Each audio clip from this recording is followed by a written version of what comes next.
сайн байцгаана уу? Та бүхэндээ энэ өдрийн мэндийг хүргэе.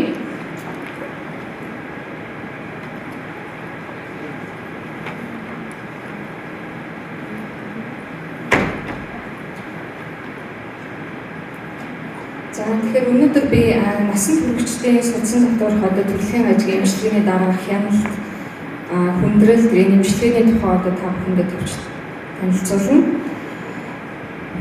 Тэгэхээр 2010 онд бол анх ESC-гээс болов насан туршсан одоо төрөлхийн ажигтай хүмүүсийн болов гайдлайныг бол анх боловсруулж гаргасан байж байгаа. Ерөн сүүлийн жилүүдэд бол одоо энэ насан туршсан төрөлхийн ажигтай хүмүүстэр бол илүү их одоо анхаарлаа хандуулж ажиллаж байгаа юм байна Европын зүрхний нэгдлээс. За тэгэхээр насан туршсан төрөлхийн ажиг бол ирээдүйд бол одоо эрчимтэй өснө гэсэн судалгаанууд бол маш их хийгдэж байна. Ер нь төрөлхийн ажиг бол 1000 одоо төрөлтөнд 8 тохиолдож байгаа гэсэн судалгаа хийж байгаа. Тэгэхээр дэлхийд нийтдээ 50 сая одоо насан туршсан төрөлхийн ажигтай хүн бол амьдарч байна гэж үзэж байна. Энэ 2000 онд бол энэ Бэйцтаас гаргасан конференцээс гаргасан судалгаагаар бол 1 сая хүн амд 2800 насан туршсан төрөлхийн ажигтай хүн амьдарч байна гэсэн судалгаа байгаа. Тэгэхээр эндээс одоо зөвхөн бодоод үзэхээр манай Монгол улсад яг одоо хичнээн хүн байна гэдэг нь бас тодорхой бус. Ер нь ингээд бодохоор ойролцоогоор нэг 3000 орчим хүн байгаа болов гэсэн бас тийм зөв тооцоолол байж байгаа. Тэгэхээр 2050-60 оны он хүртэл бол одоо тасралтгүй өссөөр болно гэдэг нь улаан лайнаар бол одоо харсан байж байна. За тэгэхээр 98 оноос хойш бол амбулатороор үзүүлж байгаа насан туршсан одоо төрөлхийн ажигтай хүмүүсийн тоо бол эрс өсөж байгаа. Ялангуяа одоо тэр 2012-аас 14 оны хооронд нэлээд эрчимтэй одоо энэ өссөн судалгаа яаж байгаа энэ Европт хийгдсэн судалгаа. За тэгэхээр энэ слайд бол сая нөгөө бид нар ESC конгресс 8 сард 20 эмчмэн оролцоод ирсэн. Яг тэр конгрессийн үеэр бол энэ слайд бол илтгэгдсэн байгаа. Тэгэхээр 2016 онд одоо Европт нийтдээ хичнээн насан туршсан төрөлхийн ажигтай хүн байна. Одоо энийг ямар арга хэмжээ авч ийгнэг гэсэн судалгаа хийсэн юм л да.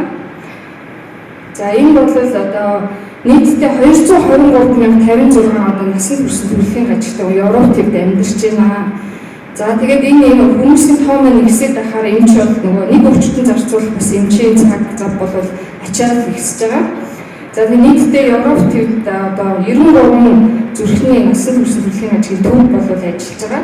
Дунджаар нэг төвд ногдох одоо өвчтний тоо бол 1500 орчим байж байгаа. За тэгээд энэ хүмүүсийг үздэг эмчнэр маань нийтдээ 381 байна гэж байгаа. За эндээс зөвхөн насан туршсан төрөлхийн ажигтай хүний үздэг эмч бол жишээ 238 байх жишээтэй. За тэгээд мэс засалч эмчнэр нь 76, электробиологч 82 гэдэг ингээд бүр нарийн одоо юм тооцоолол гаргацсан. За яг одоо энэ хүмүүстэй цагаа зарцуулдаг эмнэлгийн бус ажилчид гэж бол бас ажиллаж байна.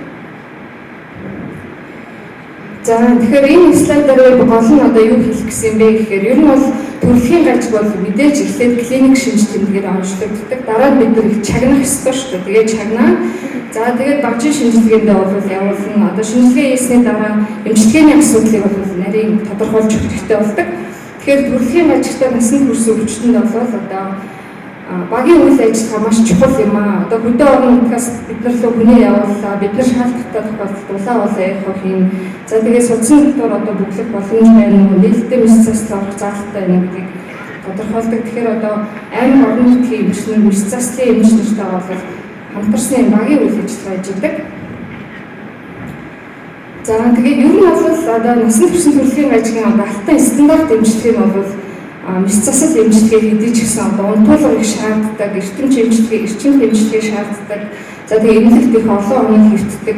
Одоо өвчүүд ээж одоо нийлдэм мэс засал хийдэг учраас зарим одоо өвчтөнүүд бол бас мэс засал хийхээс айдаг гэдэг ийм бас одоо шалтгаанууд магадгүй нөлөөлсөн баг. Судсан татварх эмчилгээ бол одоо сүүлийн үед их эрчимтэй хөгжиж байгаа.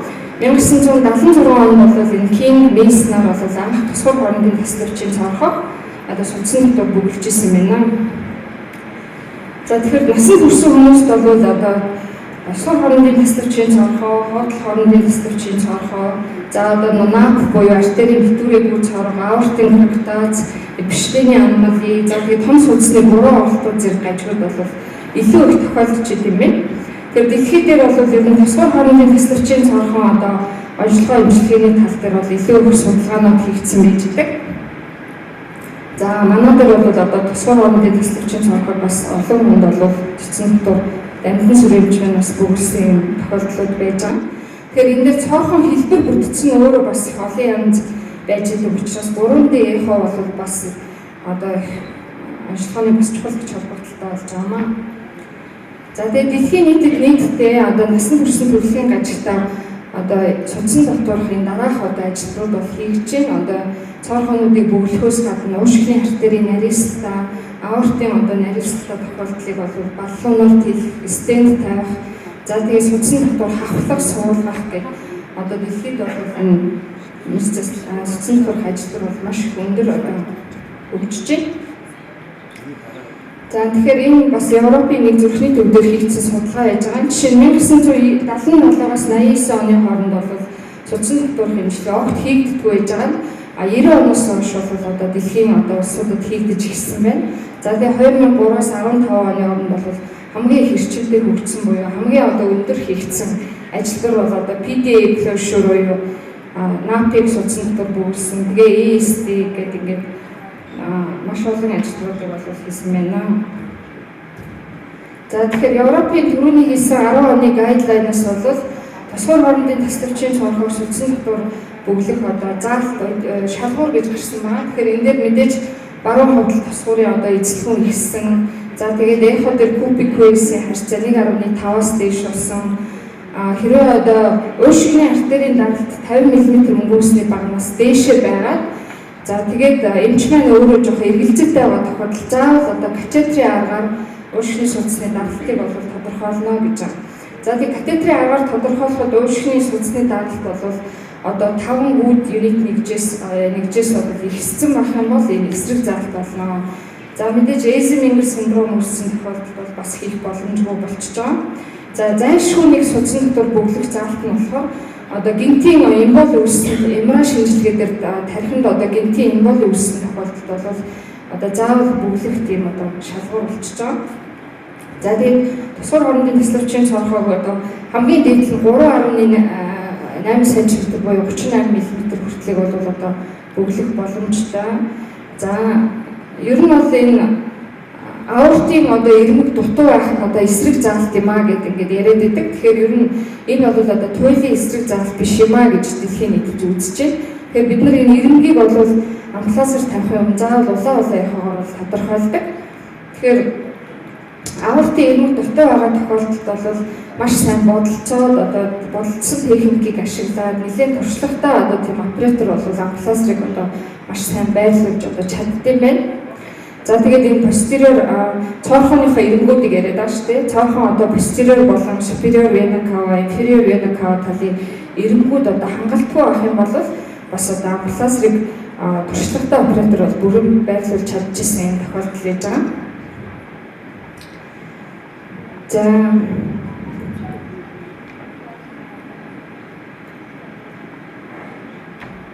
бичлэг яагаад явахгүй?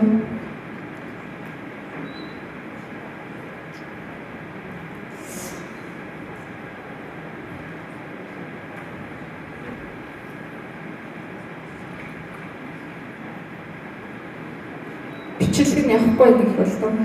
За энд одоо нөгөө ESD-г судсан татвар өгөн бичлэг байгаа тэгээд энэ ажиллах юм байна. Тусгай хоорондын таслагчийг судсан татвар бөглөж байгаа одоо яг ангигийн ажиллагаар яаж байгаа. Тэгэхээр манай дээр бол одоо дамжин сүрэн эмч хийж гин сонгодоо эмнэлэг дээр бас хийгддэг юм билээ. Тэгэхээр ер нь бол судсан татвар хэмжлэг хийхдээ заавал одоо баллон бид нар улаан яхаагаар хэмжээг нь тодорхойлоод өгнө.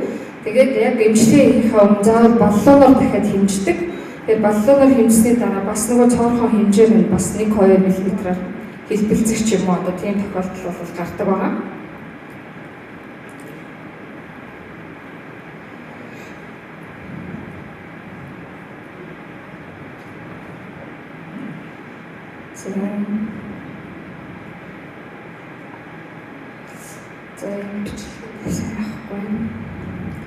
За тэгээд амбулансаар тавьж явах үед бол заавал улаан одоо хяналтанд орж хийгддэг. Одоо амбулансыг тавих үеийн одоо процедурыг үнэлэн амбулансаар тавиад дуусны дараа одоо үлдэгдэл шуун гэдэг үлдэх нөө гэдэг одоо хяналтанд оруулаад хийгддэг байж байгаа. За тэгээд энэ судасны дотор бүглэх энэ девайсууд нь өөрөө бас дотор их олон янз байж байгаа. Жишээ нь одоо амбулансаар сепtal окклюдер гэдэг байгаа, Tristar Plex окклюдер гэдэг байгаа. Тэгээ ер нь ингээд дэлхийд дээр хийгдсэн одоо олон янзын судалгаануудыг би одоо уншиж үзлээ. Тэгэхэд бол энэ амбулансаар сепtal окклюдерыг ашигласан тохиолдолд бол хүндрэл үүсэх магадлал маш бага байсан гэсэн юм судалгаанууд байж байгаа. За тэр Helix Core Helix одоо окклюдерыг хийгдсэн тохиолдолд бол илүү одоо хүндрэл үүсэж ирсэн гэсэн. Тэгэхээр энэ сүүлд харагдаж байгаа энэ зураг маань бол амбулансаар одоо сепtal окклюдер манайд бол одоо хөвчлэн энийг ашиглаж байгаа. Тэгэхээр энэ маань өөрөө юм одоо уян юм торон бүтцтэй. За тэгээд хоёр юм хавтгай одоо дискийн голдоо юм нарийн одоо холбоосоор холбогдсон дискийн хэсэгтэй байж идэг. Америкийн нэгдсэн улсад бол зөвхөн одоо амбулансаар сепtal окклюдерыг л ашиглахыг бол хүлээн зөвшөөрсөн байт юм байна. За энэ одоо 50 улсад бол нийтдээ 13,500 одоо 22 судасны дотор хэмжлэгээ хийлгэсэн болон нээлттэй мэс засалд орсон зөвхөн ASD2 одоо тайпын хүмүүсийг одоо дагаж судалсан юм бас том судалгаа хийж байгаа. Тэгэхээр энэ судалгаан дээрээс ямар дүгнэлт гарсан бэ гэхээр нийтдээ 3.8 жил дагаж судлахад бол одоо судасны дотор эмчилгээ хийгдсэн тохиолдол 595 хүнийг сонгож аваад мэс засал эмчилгээ хийгдсэн 308 хүнтэй бол харьцуулахад одоо ишимийн цус харуулт өгжсэн тохиолдол судасны доторх бүлэгт бол 2 тохиолдожсэн. За нээлттэй мэс заслын тохиолдол бол 9 байсан буюу статистик одоо өндөр юм ач холбогдолтой жишээ тоо гарсан байж байгаа. За одоо системийн тромбоэмболи бол бас мөн эмчилгээ нээлттэй мэс заслын тохиолдолд илүү өндөр 12 тохиолдол байж исэн. За тэгээд нийт нас баралтын одоо харьцаа нь бол 2.28 тоо бас ач холбогдол гарсан байна. За тэгээд мэс засал хийлгэсэн бүлэгт бол тосгуурын жиргэнэ одоо системийн эмболи ишимийн харуулт илүү тохиолдож исэн бол тосгуурын одоо жижигхэн нь бол 2 бүлэгт ойролцоо тохиолдож исэн. За тэгээд судасны дотор эмчилгээ хийлгэсэн бүлэгт бол AV20 болон одоо ховдлын дээрх тахикардия илүү тохиолдож исэн гэсэн юм үр дан гарсан байна. За тэгээд мэдээж мэс засал хийлгэсэн бүлэгт бол нас баралтын түвшин арай илүү өндөр байсан гэж байна. За гэхдээ энэ хоёр эмчилгээ маань би одоо мэс заслын эмчилгээг бол бүр ингээд үүсгээд байгаа биш шүү дээ. Тэгээд мэдээж хоёр өөр одоо аргачлалаар хийгдэг эмчилгээнүүд за гарч байгаа дараах хүндрэл нь бас өөр байж байна. Тэгэхээр ер нь судасны дотор эмчилгээ хийлгэсэн бүлэгт одоо амьд үлдэх байдал нь бол мэс засал хийлгэсэн бүлгээс арай илүү өндөр байсан. Гэсэн хэдий ч одоо хоёр эмчилгээ нь өөр гэсэн одоо давуу талуудтай байж байгаа. За энэ 2014-өөс 15 оны өмнө Египтийн зүрхний төвдөр одоо амбулансаар тавьсан хүмүүст одоо баруун овдлын хэмжээ 94% одоо хувь нь одоо хэвийн хэмжээнд хүрсэн байж байгаа. За жишээ нь одоо энэ амбулансаар тавихын өмнө бол баруун овдлын хэмжээ хэвийн тохиолдол нь бол 8 байсан болов. За эмчилгээний одоо 6 сарын дараа бол хэвийн баруун овдлтой өвчтөлийн тоо 49 болоод нэмэгдсэн байж байгаа. Энэ одоо нөгөө дунд зэргийн төлөвлөлттэй байсан баруун овдлын хэмжээ бол тэг болоод ингээд буурсан. Одоо өндөр одоо ач холбогдолтой үр дүн гарсан байна. За ховдол хоорондын тасалбарчийн цонхог бас одоо дэлхийн нийтэд судасны дотор их бөглөж байна. Тэгэхээр энэ бас ягаад одоо энийг заавал эмчлэх шаардлагатай болоод байгаа юм бэ гэхээр ховдол хоорондын тасалбарчийн одоо перимембран хэсгийн цонхоо бол халдварт эндокардитаар одоо өвчлүүлэх эрсдлийг бол нэмэгдүүлж байгаа юм байна. Жишээ нь одоо ховдол хоорондын тасалбарчийн цонхоотой 1000 тохиолдлын 2 ба түүнээс дээш хувь нь бол эндокардитаар өвдөж байна гэсэн юм судалгаа бас байж байгаа. Тэгэхээр ялангуяа одоо перимембран хэсгийн VSD-г бол судасны дотор эмчилгээд илүү тохиромжтой. За булчинлаг хэсгийн яг төвд байрлсан цонхоо бол бөглөхөд бас эрсдэлтэй энэ бол шууд мэс засал заалттай гэж ингэж үзэж байна. За тэгээд 50-ны одоо их сургуулийн эмнэлэгт энэ дээр уучлаарай нэг юм ярих амарч бас нэг судалгаа байсан. нийтдээ 1997-оос 2010 оны хооронд одоо халдварт эндокардитаар үүдсэн 57 тохиолдлыг одоо авч судалсан байж байгаа. Тэдгээр дандаа одоо перимембранус хэлбэрийн VSD-тэй.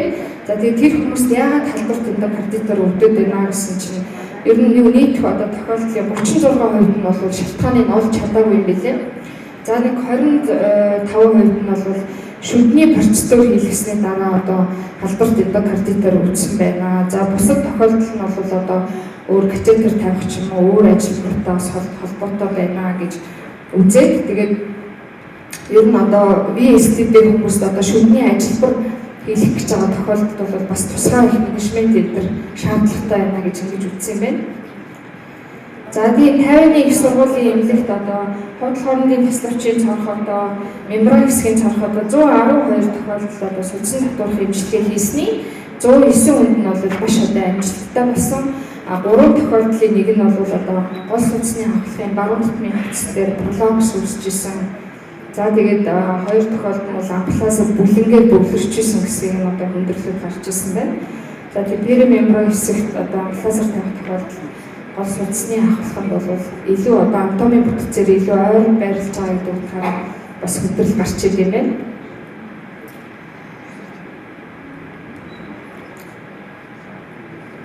За энэ бичлэгнүүд нь ерөөсөө ажиллахгүй байна. Энэ одоо VSD-г судсан дотор бүгэлж байгаа бичлэгийг уг нь харуулсан байна. Ер нь баруун одоо вена феморалсаар ороод тосгор хоорондынхоо таславчийг цоолоод за тэгээд зүүн тосгороос зүүн ховдол руу ороод за тэгээд ховдол хоорондын таславчийг бүгэлж байгаа гэх юм бичлэг байна. За тэгэхээр зөвхөн цонх онгорхоо үлдэх буюу одоо бидний ярьдаг нөгөө PFO бол бас одоо их асуудал болж дэлхийн нийтэд. Тэгэхээр энийг бол жинхэнэ одоо төрөлхийн ажил гэж бол үзэггүй. За нийтхүү амын дотор бол 25% бол өндөр тархалттай байж идэг. За тэгээд сүүлийн үед бол шалтгаан тодорхойгүй одоо тархиур цус хараад байгаа хүмүүсийн бол 40% нь бол PFO анжилагдж идэв байна. За ялангуяа энэ одоо 925 хүнд хийсэн автобусын шилжилгээнд дэр хийсэн шилжилгээ ихэд бол 25% нь бол PFO анжилагдчихсан. За тэгээ Америкт одоо 800 мянган хүн цус харгаж түүнийх нь одоо 185 мянган нь бол дахин цус харгадаг бөгөөд үүний одоо 20-30% нь бол шалтгаан тодорхойгүй цус харгалт байна гэж үздэг. За шалтгаан тодорхойгүй цус харгалт бол 55 наснаас доош наснд бол бас илүү их тохиолдож байна. Одоо манай харалтын төв гэдэг утгаараа манай эмнэлэг дээр ч гэсэндээ одоо 40 эдтэй 30 эдтэй шалтгаан тодорхойгүй цус харгалт бол бас хэрж байгаа. Тэгээ PFO-тэй хүмүүст илэрдэг хамгийн гол шимжлэг нь бол толгойн өвдөлтөй мигрен гэж байдаг. Тэгээ бас тасгуур хоорондын таславчийн одоо аневризм бас хавсарч болж идэг. Тэгэхээр ер нь бол 4 мм-аас хэмжээ нэгсээд ирэх юм бол одоо тархи руу эмболи үүсгэх эрсдэл бол өндөр байж байгаа гэж үздэг. За энэ Америкт хийгдсэн одоо судалгаа яаж байгаа нийтдээ 2206 харалттай тохиолдлын одоо 630-ийг сонгож аваад улаан хийгээд үзэхэд 203-т нь бол одоо PFO анжилагдсан байж байгаа. За тэгээ PFO-д одоо бас судсан дотор бөглөж ин одоо гол заалт нь бол ерөөсөө эмбран шинжилгээ дээр одоо эмболи үүсээд хүмүүс харуулсан тохиолдолд давтан харуултаас сэргийлж одоо судсан дотор бүглэх зайлшгүй шаардлага үүсэж байна гэж үзэж байгаа.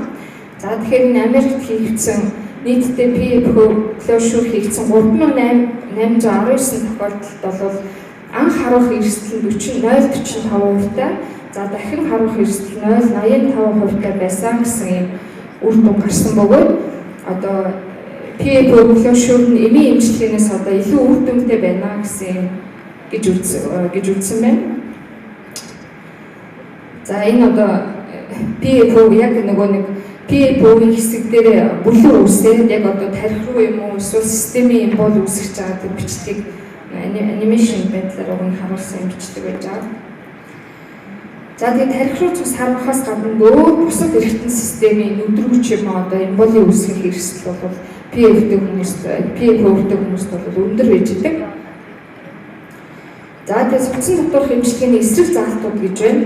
Ер нь бол тусгай хоорондын таславчийн цонхоо хоёр хэлбэрт бол судасны дотор хаах одоо заалттай ASD1 болон одоо тэгээ sinus venosus type болон coronary sinus-ийн хэлбэр ийм хэлбэрүүдэд бол одоо судасны дотор бүглэх боломжгүй. Энэ тохиолдолд бол заавал одоо нээлттэй мэс засалт орно.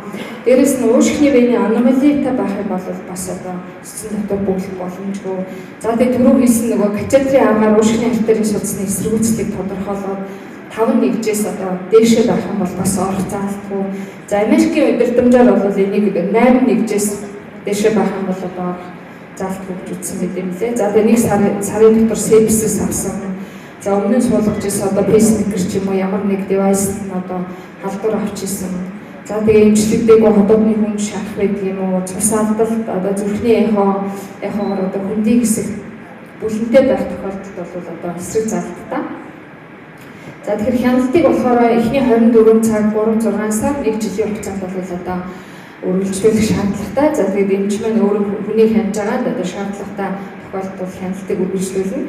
За тэгэхээр хамгийн том хүндрэл нь одоо ноцтой хүндрэл нь бол амплазер тавьсны дараа 1.2-оос 2.5% тохиолдчихдаг. За энэ бол амплазерын эмболи үүсэх тусгуурын хан болон аортын одоо аорт эрозийн үүсэх. За тэгээд жижиг хэмжээний хүндрэлд бол одоо нийглийн хашил өгөх, femoral artery хүндрэл гэх мэт хүндрэлүүд гарч ирнэ. За энэ 14 онд Европын сэтгүүлд хэвлэгдсэн тусгуур хондын тасдавч 2 онцтой нийтдээ амплазер хийгдсэн одоо 20 өрчтний судалгаа нь бол судалгаанаас тохиолдлоос 99% нь амжилттай буюу нэг тохиолдолд бол үлдэгдэл шууд үүсчихсэн юм байж байгаа. За тэгээ эдгээр өвчтнүүдэд удаан хугацааны туршид ингээд хянаад үзэхээр 1 жилийн нас оролт нь бол 0.5%-тай. За нийтдээ 5 жилийн хугацаанд бол 8.4%-тай нас баралт тохиолдож исэн бөгөөд энэ бол хөвчлэн тусгуурын жирэмний хэм алдагдлын улмаас үүсчихсэн. За тэгээд ер нь бол device-аас шалтгаалаад ялангуяа энэ helix device-ыг ашигласан тохиолдолд бол 0.7%-тай бол эмболи үүсэх эрсдэл үүсчихсэн байна. За тэгээд ер нь бол судасны дотор эмчилгээ хийж байгаа эмч маань өөрөө анатомийнхоо бүтцийг маш сайн тооцоолохгүй бол амплазер тавих одоо тэр эргэн тойронд нь одоо коронарны синус аавын зангилаа энэ ойрхон байдаг учраас ялангуяа VSD-г одоо бүгэлж байгаа тохиолдолд бол аавын хориг үүсэх энтрийн эрсдэл хийж байгаа. За одоо 3D хогоор бол бас амплазерын дараа гүнлэх юм.